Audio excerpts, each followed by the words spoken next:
नमो भगवते वासुदेवाय। जय श्री हरि, जय श्री नारायण। हे भक्तों, आज हम सुनेंगे माघ मास की पावन कथा का तृतीय अध्याय, जहाँ स्वयं भगवान श्रीहरि अपने भक्तों की श्रद्धा, संयम और सेवा से प्रसन्न होते हैं। माघ मास केवल एक महीना नहीं, यह आत्मशुद्धि, तप, दान और भक्ति का महासंगम है। हे भक्तों, पिछले अध्यायों में हमने जाना कि माघ मास में स्नान, जप, दान और व्रत का कितना महान महत्व है।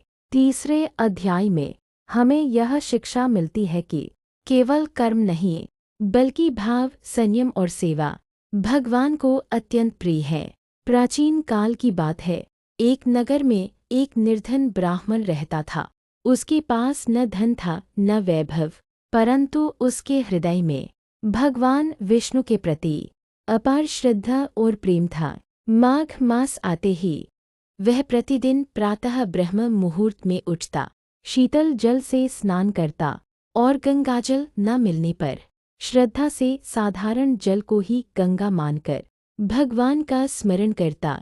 उसके पास दान देने को कुछ भी नहीं था, परंतु वह कटु वचन नहीं बोलता, असत्य से दूर रहता और भूखे को भोजन कराने का प्रयास करता। एक दिन भगवान विष्णु साधु के वेश में उसके द्वार पर आए। उन्होंने कहा, वत्स, मैं कई दिनों से भूखा हूँ, क्या मुझे कुछ भोजन मिल सकता है? ब्राह्मण के घर में केवल एक सूखी रोटी थी। वह रोटी उसने बिना संकोच भगवान को अर्पित कर दी। स्वयं भूखा रहकर भी उसने अतिथि सेवा को सबसे बड़ा धर्म माना। तभी वह साधु दिव्य प्रकाश में परिवर्तित हो गए। स्वयं भगवान विष्णु प्रकट हुए। भगवान बोले, वत्स, तुमने माघ मास के वास्तविक धर्म को समझा है। जिसने माघ में अहंकार त्यागा, सेवा की और श्रद्धा से मेरा स्मरण किया, वही मेरा सच्चा भक्त है। भगवान ने उसे वैकुंठ लोक का वरदान दिया। हे भक्तों, इस अध्याय से हमें 3 महान शिक्षाएं मिलती हैं।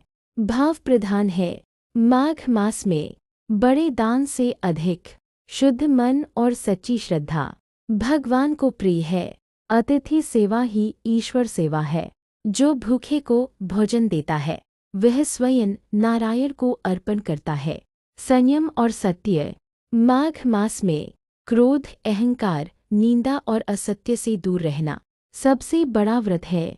आज के कलयुग में हमारे पास समय कम है, पर यदि हम माघ मास में प्रातः स्नान, भगवान का नाम, किसी जरूरतमंद की सहायता और मन पर संयम रख लें, तो समझिए माघ मास का फल हमें अवश्य प्राप्त होगा। आइए अंत में भगवान श्रीहरि से प्रार्थना करें। हे नारायण, हमें ऐसा मन दीजिए जो सेवा में लगे, ऐसा हृदय दीजिए जो करुणा से भरा हो, और ऐसा जीवन दीजिए जो भक्ति से प्रकाशित हो। जय श्री विष्णु, जय गंगा मैया, जय माघ मास। अगर आपको यह कथा अच्छी लगी हो तो लाइक, शेयर और सब्सक्राइब अवश्य करें। ओम नमो नारायण कमेंट में लिखें और भक्ति को आगे बढ़ाएं।